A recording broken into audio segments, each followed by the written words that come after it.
Hi everyone, my name is Pranav Nalamwar, and I do a project on the Lanthanide database of abundances formed in neutron star mergers with my advisors Jaideep Singh and Luke Roberts. Let's jump in.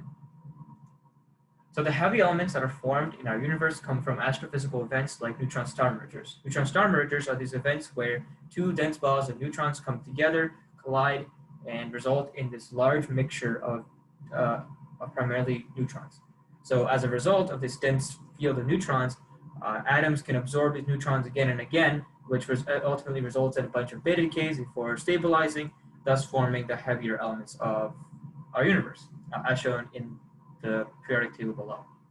So as a result of the energy that's emitted from the radiative decays, something called a kilonova forms. A kilonova is the optical transient of the neutron star merger.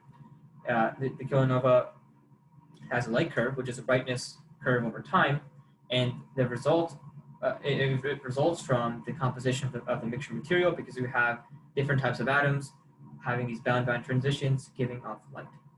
So if we study the light curve, we can actually understand the merger material properties, such as how opaque it is, as well as understanding the overall mixture, what's contained in the mixture. And specifically, the lanthanides and actinides are of key importance because they affect the light curve that we observe the most.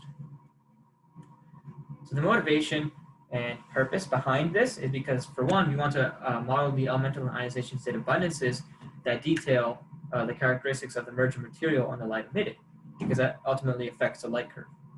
As a result, atomic data is often used in this process. Specifically for the atomic data of the lanthanides, of which there's not much of. As a result of that, there are many groups that actually calculate these atomic structures, which had to be benchmarked. So for one, we want to study which ionization states of which elements are the most abundant in the merger material, as well as studying how sensitive the abundance calculations we do, as well as the ultimate goal, which is generating kilonova light curves, how sensitive those are to the atomic data by comparing the data from these different codes from different groups. An example of a brightness curve is shown here by Kaysen et al. Some methodology and procedure.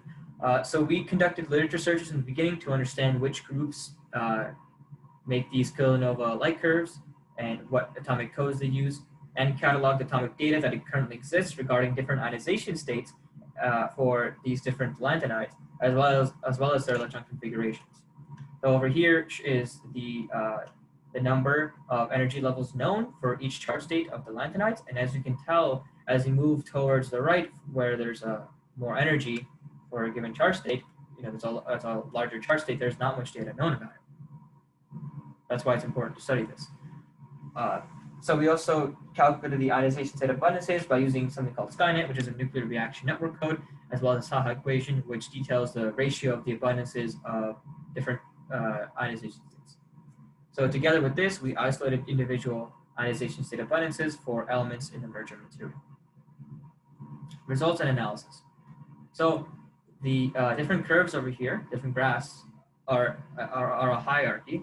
So for different electron fractions, which is a fraction of electrons in the merger material, over here is 0.01 on the left and 0.20 on the right, we can see the total elemental abundance from Skynet over time for the lanthanides. And if you go deeper, we can specifically see which ionization state abundances contribute to these elemental abundances. And if you go one step deeper, we can even see for one given ionization state abundance, in this case, the neutral case, we can see that there are actually many elements that contribute to these curves. So we can tell that there are actually many ionization states relevant in the period of 1 out of 2 weeks, which is where the kilonova light curve peaks. And it's actually a clear hierarchy of the elements produced in this merger material. And we also made a hypothesis, which was that we could use isoelectronic state abundances, which is the idea that the atoms have, we can treat the atoms as having the same number of electrons instead of treating them by element.